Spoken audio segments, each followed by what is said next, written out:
오늘 하나님께서 저희에게 주시는 은혜의 말씀은 갈라디아서 2장 16절 한 절입니다. 갈라디아서 2장 16절.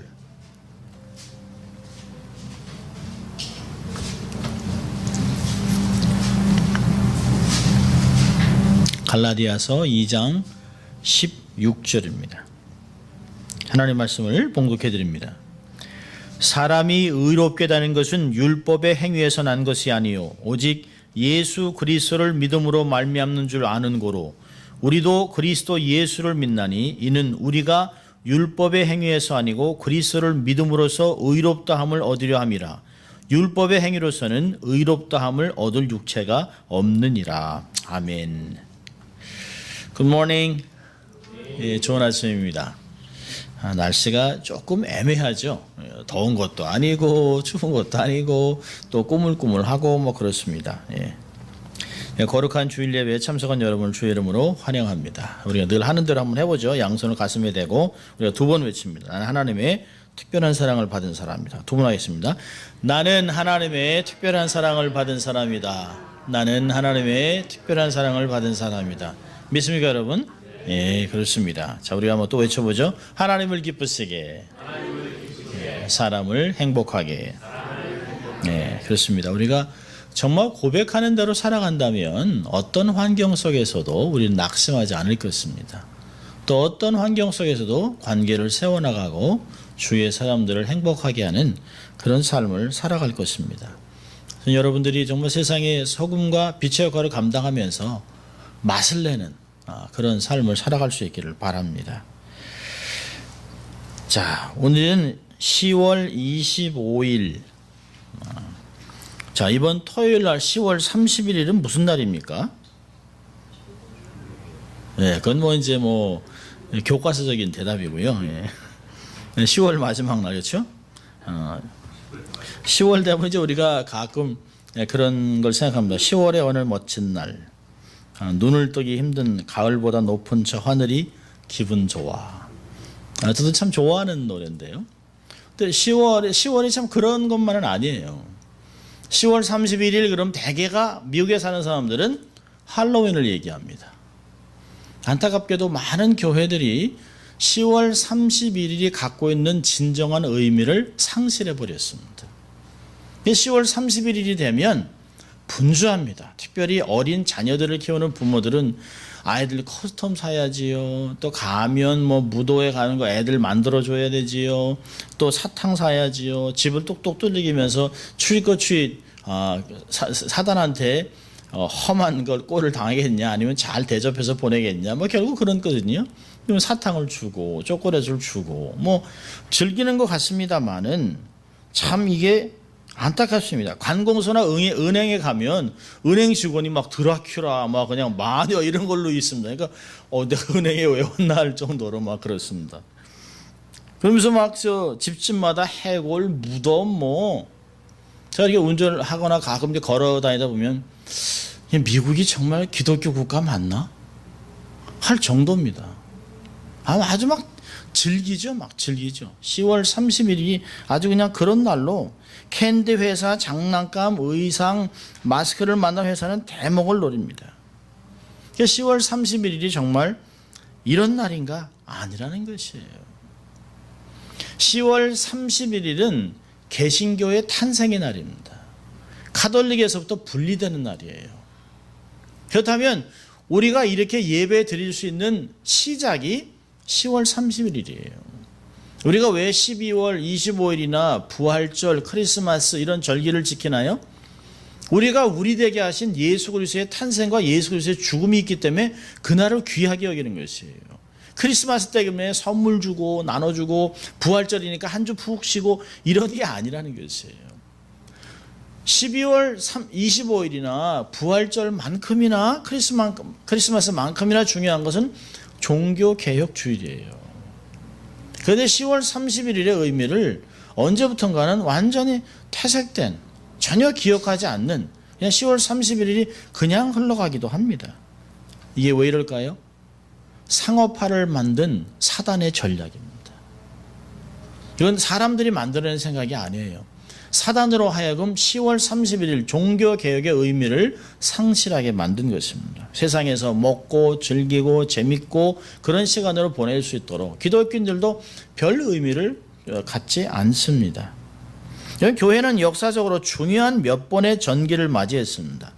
온갖 핍박과 박해를 받아오면서 지하교회 카타콤에서 예배를 드리기도 하고 수많은 순교자를 냈습니다. 그러다가 기독교 역사는 313년에 와서 로마의 콘스탄틴이 대제가 밀라노 칙령을 공표하면서 새로운 전기를 마련하게 됩니다. 숨어서 가정에서 동굴에서 공동체로 삶을 살던 사람들이 이제는 기독교가 국교화되면서 지상으로 나왔습니다. 마음껏 하나님을 찬양했습니다.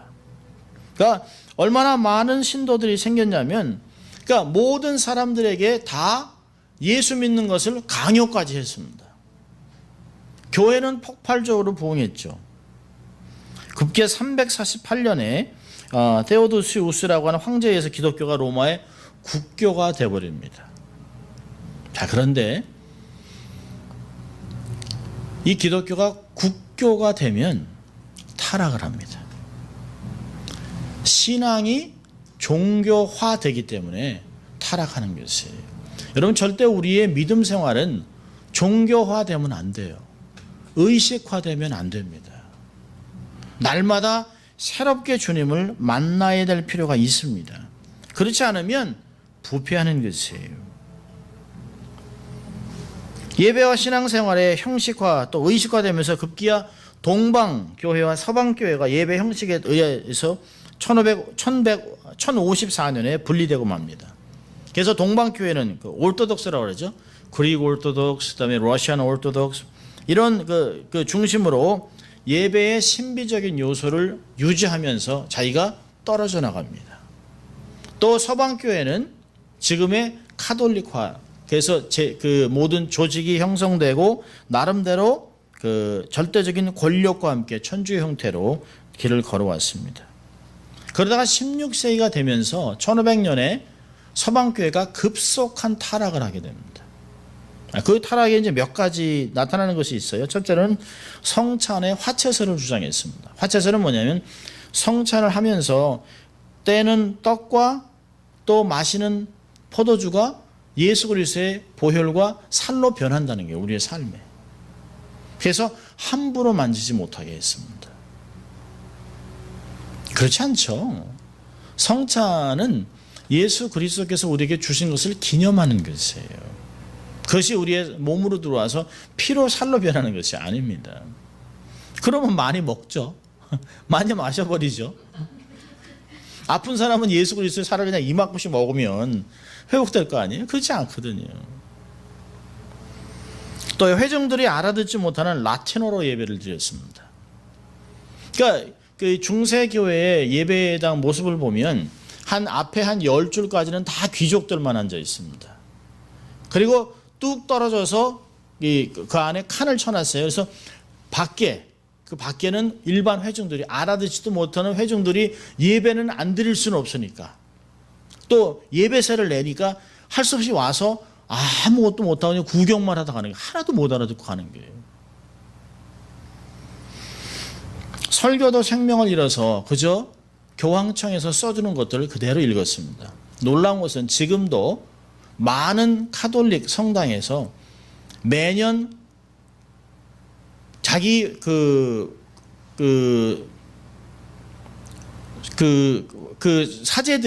사제들의 대표들이 학자들이 만들어 놓은 설교집을 렉셔너리라고 그러는데요. 그대로 읽습니다. 굉장히 많은 성당이 그대로 신부들이 그날 만들어준 설교를 그대로 읽습니다. 그래서 거의 설교가 같습니다. 최근에 한 20년 전에 그 개혁을 하기 위해서 몇몇 신부들이 정말 분연히 일어났습니다. 우리는 이렇게 설교를 읽으라고 부름이 아니다. 우리도 말씀을 연구하고 말씀을 해석해서 지금 현대를 살아가는 우리 지역교회에 있는 성도들을 섬기고 싶다라고 얘기했는데요. 상당히 많은 사제들이 파면을 당했습니다. 또 면죄부를 판매했습니다. 지옥에 간 영혼들이 불쌍하기 때문에 또 가족들이 돈을 들여서 면죄부를 사요. 그러면 면죄부라는 동전을 사서 이렇게 그 박스에 집어넣으면, 헌금통에 집어넣으면 쨍그랑 소리를 들으면, 많이 들으면 그 지옥에서 이렇게 계단으로 막 올라옵니다. 이렇게. 그래서 많이 떨어뜨리면 계속 올라와서 결국은 거의 비슷한 천국까지 올라가는. 그래서 처음에는 지옥이라 그랬다가 어떻게 지옥에서 나올 수 있냐. 그래서 연옥이라는 교리를 만들었어요. 지옥 가게는 너무 그렇게 악하지 않고 천국 가게는 좀 그렇지 않고, 그래서 그런 사람들을 중간 지역을 연옥이라고 만들어놨습니다. 참 사람들이 재밌죠. 근데 그 이야기를, 사제의 말을 들어요. 그러니까 부모가 정말 구원을 받았나 확실하지 못한 사람들은 두려운 거예요. 그러니까 어떻게 해요? 돈을 많이 벌어서 면죄부를 계속 사는 거예요. 그래서 동전을 계속 떨어뜨립니다. 그러면서 계산하는 거죠. 몇 계단 올라왔을까? 나중에는 이 연옥에서 천국까지 올라오는 계단 숫자를 계속 늘렸습니다. 신부들이. 그게 얼마나 돈을 많이 써야 돼요. 그 돈으로 베드로 성당을 지은 거예요. 또 심각한 건 사제들의 타락으로 음란하고 성직 매매가 대단했습니다. 제가 이제 과테말라에 한번 가본 적이 있었는데요. 몇 번 강의하러. 근데 과테말라에 안티구아라고 하는 옛날 성이 있습니다. 옛날 그 도시가 있어요. 거기가 그 남미의 카톨릭의 그 본부였습니다. 근데 화산으로 완전히 덮였었어요. 그렇다가 도시가 완전히 없어졌다가 많은 사람들이 이제 그거를 다시 회복하자고 해서 이제 과테말라 시티 말고 거기서 좀 떨어져서 안티구아라고 하는 곳에 이제 다 이게 그 화산재를 다 치웠습니다. 근데 놀라운 것을 발견했어요. 그 남미를 그 복음화하기 위해서 본산지로 삼았던 거기에 큰 그 성당이 있습니다. 그리고 옆에 사제들이 거했던 곳이 있고 수녀원들이 있는데요. 수녀원 밑에 지하실을 가면 수많은 영아의 뼈들이 있어요. 그러니까 사제들과 수녀들이 간음을 하고 음행을 해서 임신을 해서 아이를 계속 낙태하고 낳은 아기를 다 죽였습니다. 얼마나 타락이 심했으면 하나님이 화산재로 그냥 덮어버린 거예요. 그래서 그 사제들이 반성문을 제출하고 회개를 했던 일들이 있었습니다. 대단해요. 갔더니 밑에 있어요. 요만한 아이들 뼈. 그러니까 사실 모성애가 있기 때문에 자기들이 음행을 하고 간음을 했지만 모성애 때문에 그 아이를 어떻게 할 수 없어서 거기서 그냥 있다가 같이 죽기도 하고 또 굶겨 죽기도 하고 그런 일이 있었습니다. 아이들이 요만해요. 요만한 아이들 뼈들 그대로 있습니다. 그게 수천 구가 됩니다. 수천 구. 결국에는 종교개혁이라는 하나님의 역사적인 개입이 있을 수밖에 없었다는 것이에요. 그래서 1517년 루터가 개혁의 깃발을 쳐들였습니다. 이렇게 해서는 안 된다. 면죄부를 팔아도 너무 많이 판다. 이래서는 안 된다라고 얘기했습니다. 종교개혁은 루터가 시작했지만 칼빈과 주윙글리 같은 개혁가들이 계속해서 종교개혁을 이루어 갔습니다. 그래서 더 급진적인 예배 형식을 원하는 사람들은 애나바프티스트, 요즘 같은 이제 침례교의 모습들을 갖게 됩니다. 사실 종교개혁의 와중에 여러 가지 어려움도 많았지만 이것을 통해서 하나님이 교회는 계속 개혁되어야 된다는 것입니다. 우리 개신교들이 늘 고백하는 건 뭐냐면 교회는 한없이 계속해서 끊임없이 개혁되다는 것이에요. 개혁되지 않으면 도태하고 변질합니다. 본질을 잃어버립니다. 자, 그렇다면 종교개혁의 그 취지는 뭘까요? 저는 이제 세 가지로 보는데요. 첫째로는 말씀으로 돌아가자는 운동입니다. 중세시대에는 회중들이 전혀 알아듣지 못하는 라틴어로 드렸습니다. 회중이 알아들을 수 없어요. 그 당시에는 회중들이 성경을 가질 수가 없었습니다. 인쇄술이 이미 발달했음에도 불구하고 일반 평신도들은 성경을 읽는 것을 금지시켰습니다. 성경은 오직 사제들만 해석할 수 있고요. 사제들만 읽고 사제들이 해석할 수 있어요. 가르칠 수 있습니다. 평신도들이 읽으면 잘못 해석할 수 있다고 하는 것 때문에 금서가 되어버렸었습니다. 그리고 번역을 안 하고 라틴어로 계속하고 있었습니다. 그러니까 라틴어로 읽고 라틴어로 얘기하니까 무슨 얘기하는지 회중들은 아무것도 알아듣지 못합니다. 그래서 마틴 루터는 성경은 모국어로 읽어야 된다. 모국어로 들어야 된다는 이야기를 했습니다. 우리가 여기서 미국에서 30년, 40년 살아도 우리가 미국 이렇게 여기 이렇게 지나다니다가 갑자기 한국어 들리면 이렇게 돌아. 신라면 그러면 이렇게 돌아. 참 신기하죠. 이게 막 특별히 이제 한국 사람이 없다라고 생각하는 이제 남부나 이런 데 갔는데 누가 라면 그러면 이렇게 돌아보는 거예요. 왜 그럴까요? 아직도 우리의 정서는, 마음의 언어는 한국어라는 것이에요. 여러분이 꿈을 한국어로 꾸면 여러분의 모국어는 한국어예요. 여러분 꿈에서 계속 영어로 계속 꿈을 꾸면 미국화된 거예요. 그래도 안 변하는 게 뭐죠? 혀는 안 변해, 맛은 안 변합니다. 여러분이 청국장 냄새를 맡으면서 구수해. 그럼 한국 사람이에요. 어쩔 수 없어요. 루터는 라틴어 성경을 독일어로 번역하기로 했습니다. 그러면서 온 성도들에게 성경을 손에 쥐어줘야 된다라고 하는 것들을 얘기했어요. 그래서 존 위클리프 성경을 다 자기의 언어로 번역하자 그래서 성경 번역회가 위클리프 성경 번역회입니다. 오직 성경, 오직 믿음, 오직 은혜라는 슬로건을 내걸고 개혁을 추구했습니다. 이 말씀으로 돌아가는 이유가 뭘까요? 성경적인 구원론을 재확립하는 것이에요. 성경을 통해 우리의 구원은 행위나 의식으로 받는 것이 아니에요. 오늘도 본문에서 그렇잖아요. 16절에 사람이 의롭게 되는 것은 율법의 행위로서 난 것이 아니다 라고 얘기했습니다.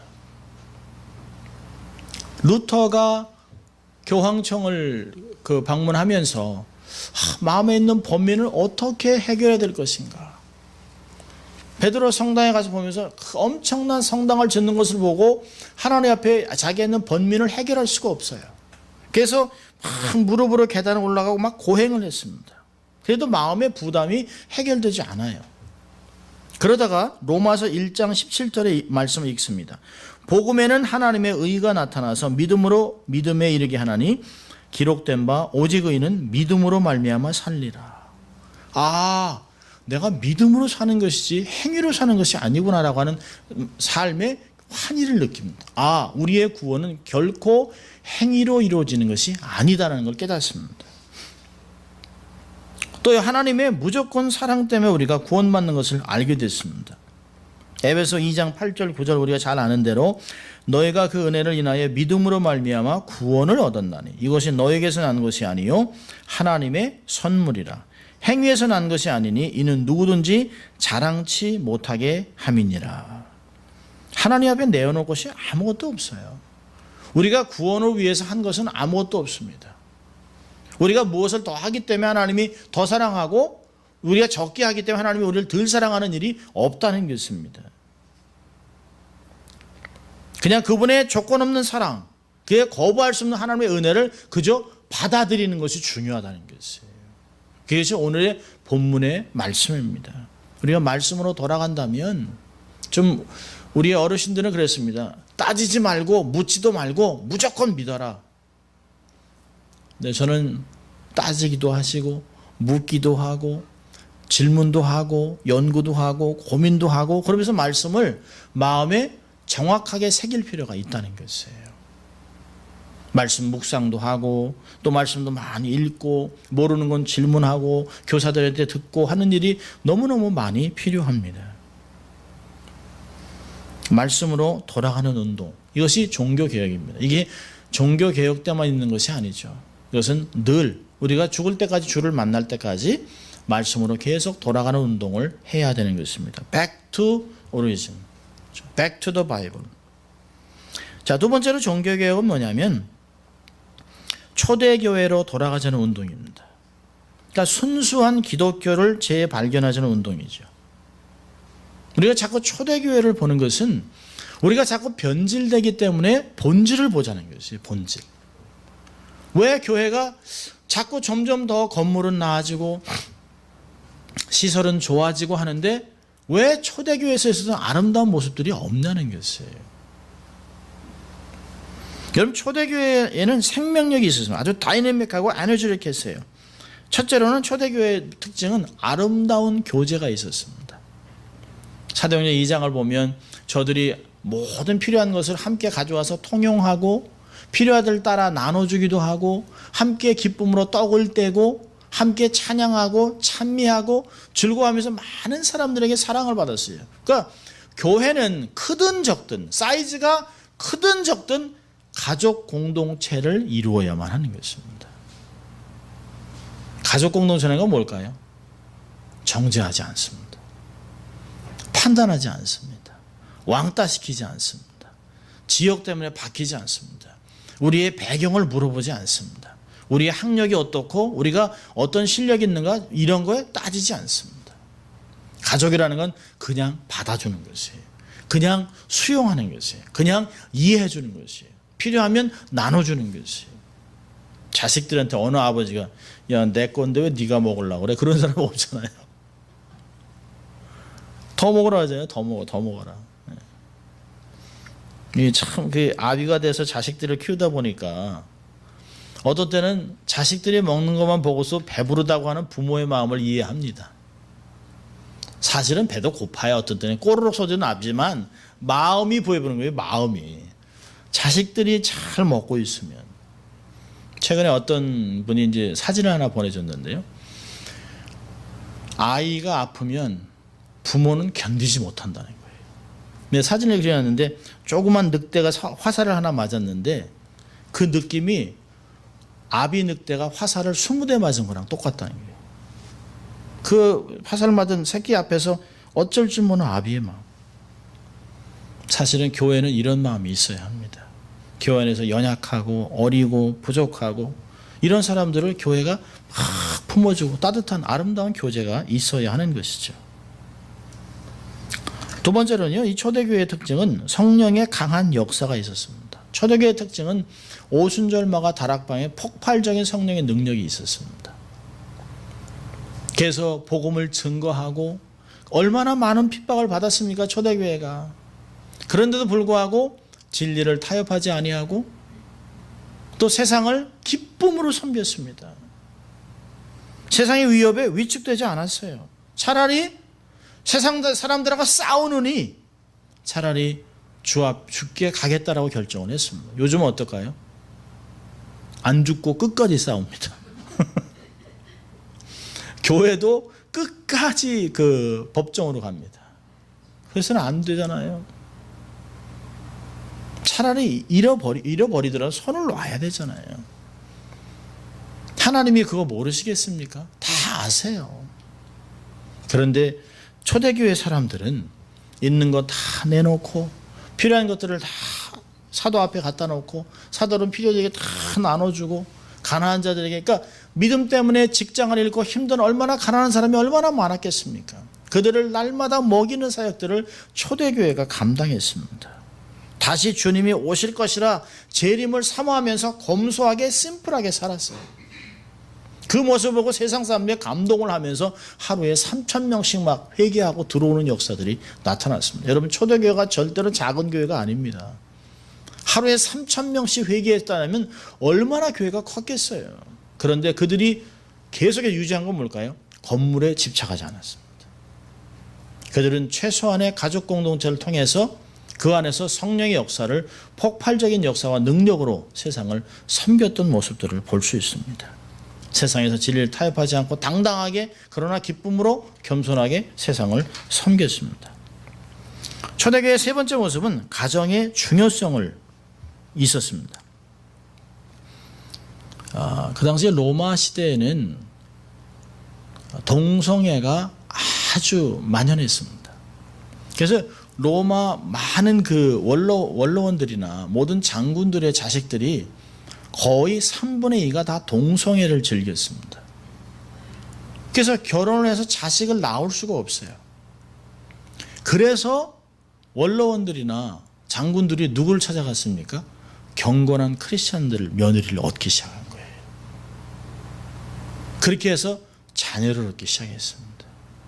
여러분, 중세 시대에는 가정과 결혼의 가치가 상대적으로 낮았습니다. 여러분, 종교가 의식화되고 어떤 종교화가 되면 종교가 너무 세상에서 너무 높은 위치를 가지면 안 돼요.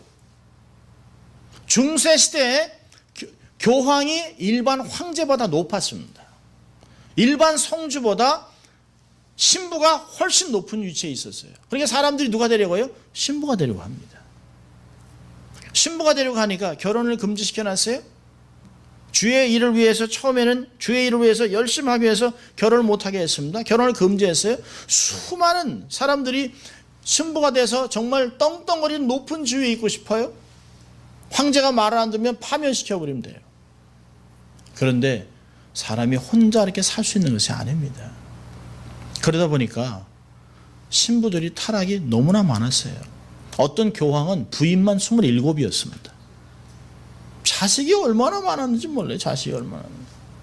지금도요, 카톨릭의 사제들이 성추행이 얼마나 많은지 몰라요. 그게 지금 얘기하는 게 사제들이 우리도 결혼하자라고 얘기합니다. 우리도 결혼하자. 종교개혁은 신자들로 하여금 순수한 복음을 받아들인다면 하나님이 제일 처음 맺어둔 아담과 이브의 결혼 생활이 얼마나 아름다웠는가를 회복하는 거예요. 정말 믿음이 좋아지면, 말씀으로 돌아가면 가정이 얼마나 중요하다는 걸 알아요. 가정을 함부로 취급하면서 신앙생활을 할 수 없습니다. 가정을 함부로 취급하면서 직분자가 될 수 없어요. 성경에 보면 그랬잖아요. 장로는 한 가정을 잘 다스리고 한 아내의 남편으로 가정을 잘 다스려야 된다는 것이. 가정이 회복되면, 창조 질서 중에서 가정이 중요성이 정말 회복되면 이 가정을 통해서 큰 일을 이루고 하나님의 마음과 하나님의 비전을 이루어가는 것들을 볼 수 있습니다. 그러니까 초대교회로 돌아간다는 건 가정 회복 운동입니다. 가정 회복 운동. 또 하나의 그 종교개혁은 예배 갱신의 운동입니다. 예배 갱신의 운동. 그러니까 종교개혁에 불을 지폈던 가장 중요한 원인은 중세교회가 완전히 죽어있는 예배입니다. 아무 느낌도 없어요. 그냥 그저 그날 그냥 한 주에 한 번 와서 그냥 얼굴 비치고 그냥 사제가 뭘 읽는지 상관도 안 하고, 또 사제도 이렇게 중세교회의 어떤 사진을 이렇게, 사진이 아니라 이제 그림을 그려놨는데요. 사제는 계속 읽고 있습니다. 그 다음에 모든 회중들은 자고 있어요. 너무 재밌어서 이 사진을 세이브해놔야 되는데 제가 잃어버렸어요. 다시 한번 찾을 거예요, 제가.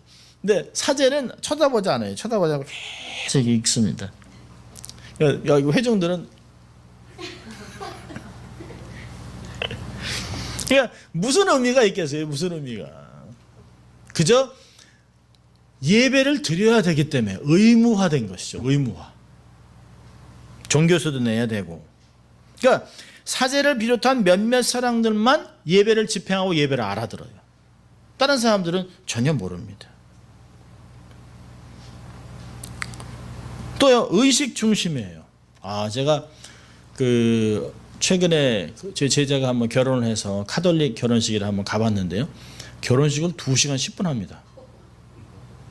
일어났다 앉았다 노래하고 앞에서 신부가 이제 이게 일어났다 앉았다. 그래서 저는 우리도 한번 2시간 해볼까. 결혼식을. 아마 그럼 줄에 안 부탁할 거예요. 저한테 2시간씩 하면. 일어났다 앉았다 노래 부르는 사람이 왔다가 캔터가 노래 부르면 또 따라 부르고 앉았다 일어났다. 카톨릭 되려면 건강해야 됩니다. 건강. 그러니까 의식 중심이, 말씀은 거의 없어요. 말씀 거의 없고 읽고 얘기하고 또 예식하고 성찬식하고, 성찬식하면서도 only Catholic이라고 해요. only Catholic. 캐톨릭 아닌 사람 나와서 아니라고 이렇게 표현을 하랍니다. 그럼 신부가 축복해 주겠다 해서 어떤 분이 목사님 나가세요. why? 내가 뭐야? 그러니까 성례전, 예식 중요한 것이에요. 하나님의 말씀이 없습니다. 이것 때문에 예배 갱신이 운동이 불이 지펴졌습니다. 이렇게 돼서는 안 된다. 많은 회중들 가운데서도 난 정말 하나님 사랑하는데 어떻게 사랑할지를 몰라요. 말씀도 몰라요. 한 구절도 모르는 것이에요. 라틴어로 외워야 되니까 모르는 것이에요. 마틴 루터가 로마서를 풀어서 말씀을 가르치는데 회중들이 울었답니다. 이런 말씀이 있었어요. 하나님 우리를 이렇게 사랑하셨어요? 하나님이 이런 삶을 우리에게 예배해 놓으셨어요? 어떻게 우리는 평생을 하나님 말씀을 한 번도 내 모국어로 마음의 언어로 듣지 못했나요? 예배를 통해서 하나님의 막 기적이 나타나고 역사가 나타나고 그 안에서 함께 기도하고 하나님의 영광을 위해서 찬양하고 회중들이 막 살아나는 것을 루터도 보고 개혁가들도 보고 회중들도 느꼈던 것을 볼 수 있습니다.